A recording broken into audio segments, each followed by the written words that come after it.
Well, today is a new day. Can't you feel it? It's a new day. It is. And it's really a new day for me because for 2 years I've missed my twin granddaughters, our first grands, who were christened on this stage 22 years ago, almost 23 years ago. And they have a week off from their Year Up program in Atlanta, which is for kids 18 to 24. Certain states offer them a year up to get some college credits and an opportunity to internship with organizations or 501 or 500 Fortune 500 companies. So I'd like and my grandson, who was here last February, their brother, our only grandson, I'd like for Alondra, Alexis, and Alex to stand up so we can welcome you back to Unity Temple.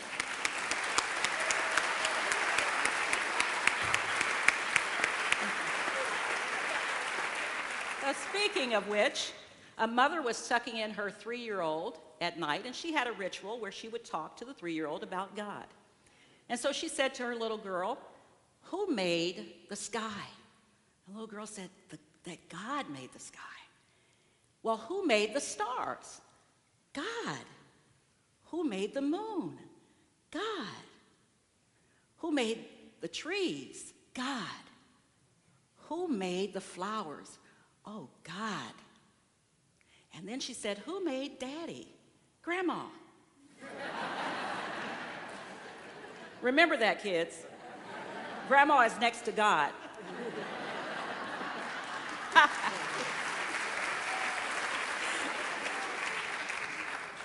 When I was thinking about the title for today, I chose it from today's daily word, which is new day. New day. Today is a new day. It was raining when we came in this morning, and I thought it was going to be a little bit more of a dreary day, and then the sun came out. So that song that Millie and I sang is perfect. I can see clearly now the rain is gone. I can see all obstacles in my way. Gone are the dark clouds that had me blind. It's going to be a bright, bright, sunshiny day. We're not just talking about the day, today. We're talking about our lives. Because every day is an opportunity to wake up and start over. And that's the way God designed it, where we can actually have do-overs. The Revealing Word by Charles Fillmore defines day, metaphysically, beyond the literal, as a state of mind in which intelligence dominates. The idea of day is light. Light. Day represents understanding. Understanding. And night represents understanding in the human mind, the human consciousness. When we wrestle with those thoughts, we wrestle with those ideas that challenge us. So we get to go to sleep and rest and then wake up refreshed in the morning. And if we are wise, we will let go of whatever we were thinking about or bothered about yesterday, because we can't go back there. So you remember the film, 1983 film, Dirty Harry? How many of you remember Dirty Harry? The famous catchwords, "Go ahead, make my day." My favorite of all the Clint Eastwoods, my favorite is that one. "Go ahead, make my day." Well, I don't need you to make my day, and you don't need me to make your day. You make your own day. No matter what is going on in your life, you can choose to have a bright, sunshiny day. In the words of Dr. Benjamin May, I have only just a minute, only 60 seconds in it. Forced upon me, can't refuse it, didn't seek it, didn't choose it, but it was forced upon me, so I have to use it. I must suffer it, or I lose it. Give account if I abuse it, just a tiny little minute, but eternity is in it. So when I talk about day, I'm talking about this moment, not 23 hours from now or 15 hours from now, or however you measure time in your day. It's the moment that we live for, moment by moment. You have to take advantage of every moment. Speaking of minutes, how many of you saw the 60 Minutes story where Scott Pelley interviewed the not so young man anymore, Anthony Ray Hinton? How many of you saw that? Anthony Ray Hinton is from Birmingham, Alabama. He was a 152nd person exonerated from death row in 2015. In 1985, he was doing his job cleaning up a warehouse when some murders occurred on another side of town. He had a strong alibi. but they were anxious to convict. So they sent an innocent young man to death row. He spent 28 years on death row. 28 years. But the first thing he said to the news reporters when he was walking out of that prison in Alabama is, "The sun does shine.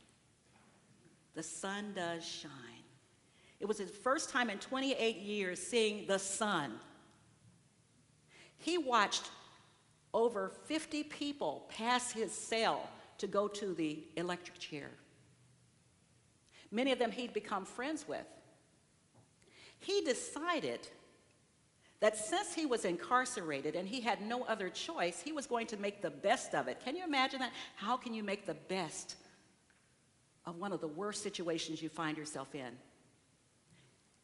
Before he was convicted, during the trial, his attorney didn't have any witnesses to speak for him, and he said, "I'd like to speak for myself." And this young man bravely took the stand among snickers of the prosecutors and the judge, who already had pronounced him guilty. He took the stand and he said, "I forgive every one of you. I forgive every single one of you. You know that you are convicting an innocent man to death. I hope you'll be able to live with yourself." But the most important thing he did was he forgave. He forgave. That's making the most of your day. And he carried that forward in the prison. He started a book club to enlighten his fellow inmates who were also facing the death penalty. Focus on something positive. And in that process, he became like this guru on death row. Everybody loved Anthony Ray Hinton. Even the guards fell in love with him. He kept that positive attitude in spite of his circumstances. Every day to him was a new day. He praised God for a new day every day. One of the prisoners who became really good friends with him was a white supremacist who had murdered a young black man and was being put to death for the murder. When he was asked for his last words while he was sitting in the electric chair, "What do you have to say for yourself? Is there anything you'd like to say?" He said, "I have one thing to say. The very people who taught me to hate, the very people they taught me to hate, are the very people who taught me to love. The very people I was taught to hate are the very people who taught me to love." Anthony Ray Hinton has written a book. It's one of Oprah's book club books that she's featuring for 2018. It's called "The Sun Does Shine."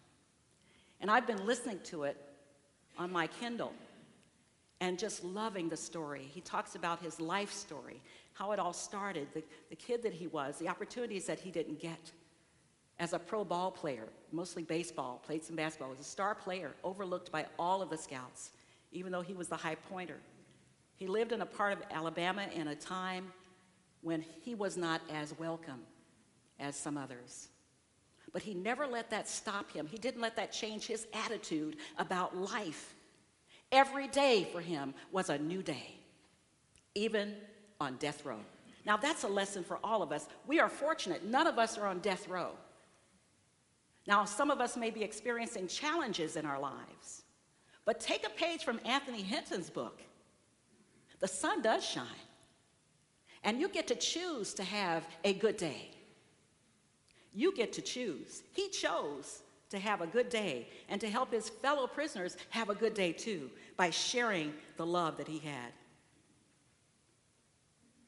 In Romans, the 12th chapter, the 2nd verse, we read, "Do not be conformed to this world, but be transformed by the renewing of your mind, so that you may prove what is good, what is perfect, and what is acceptable in the eyes of God."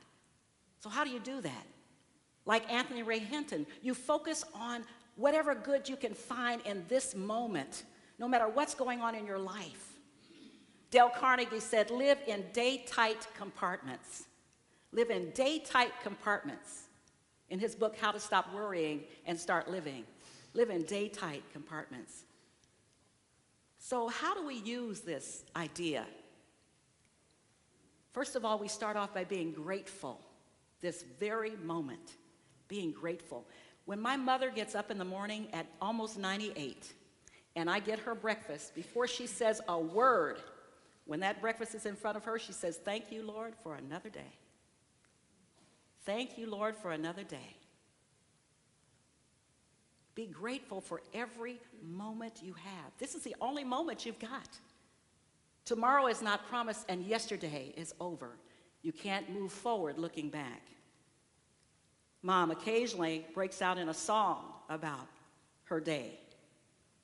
You might hear her singing, woke up this morning with my mind staying on Jesus. Woke up this morning with my mind staying on Jesus. I woke up this morning with my mind staying on Jesus. Hallelujah, hallelujah, hallelujah. And you know, that brightens my day when I hear her singing those songs. If she, at this stage in her life, nearly 100, can still sing praises for the day, why can't I? There's no reason, no matter what's going on, that we can't be grateful. The peace prayer that we say every Sunday morning is one that we start off with on this day. On this day. Not yesterday, not tomorrow, but on this day, we dedicate ourselves to peace on earth. And Lord knows we need to all be saying that prayer every single day. On this day, I dedicate myself to peace on earth. On this day. And my favorite psalm says it all. Psalm 118:24. You know, psalm is song. That's what that means. So I can hear us singing this. This is the day that the Lord has made. Let us rejoice and be glad in it. This is the day. I don't have yesterday anymore. That's a canceled check. Tomorrow is a promissory note. Today is a gift. That's why it's called the present. The present. So when you're in the present, you are gifting yourself more life. Jesus says, I come that they may have life and have it more abundantly. By remaining in the present moment, wherever you are right now, you are inviting more life, more vitality, more sunshine into your life. One of the poems I really love is Look to This Day, and I put it on the front of your bulletin. Look to this day, for it is life, the very life of life. In its brief course lie all the verities and realities of your existence. The bliss of growth, the splendor of achievement, are but experiences of time. For yesterday is but a dream, and tomorrow is only a vision. And today well lived makes yesterday a dream of happiness, and every tomorrow a vision of hope. So look well, therefore, to this day. Such is the salutation to the ever-new dawn. So I'm going to give you a little assignment today. Should you accept, I want you to take that bulletin home, and if you want, you can cut out the peace prayer on the inside of the bulletin, put it on your mirror, your refrigerator, stick it in your Bible, a book that you're reading, your wallet or your purse. And anytime you're watching the news, or you're having a conversation that seems to be taking away from your day, isn't adding to your day, I want you to read that peace prayer and affirm, on this day, I dedicate myself to peace on earth. I want you to affirm that. Memorize it if you can. It's a good one to remind you it's a new day. Take a page from Anthony Hinton's book, The Sun Does Shine. Even when it's cloudy, even when it's raining, the sun is shining. Look for opportunities to do something good every day, starting with something good for you. It's always easy to do something good for somebody else, but often we neglect ourselves and wonder why we're not having such a good day. Well, maybe you haven't done something good for you. Look in the mirror and say to yourself, you are absolutely beautiful. You are, let's turn it around and use an I am. That's who you really are. I am gorgeous. I am beautiful.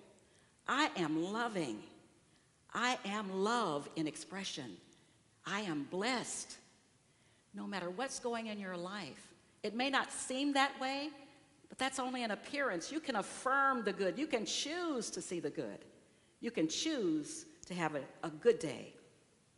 Paul, in his letters to the church in Philippi, it's found in Philippians, the 3rd chapter, the 13th through the 14th verses, writes, brothers and sisters, he's talking to all of us. I do not consider myself yet to have taken hold of it. I'm talking from me. I don't have all knowledge and all wisdom. And when I stand here, as I often say to you, I am reading my own mail. I'm just allowing you to listen in. Because I don't always have a good day.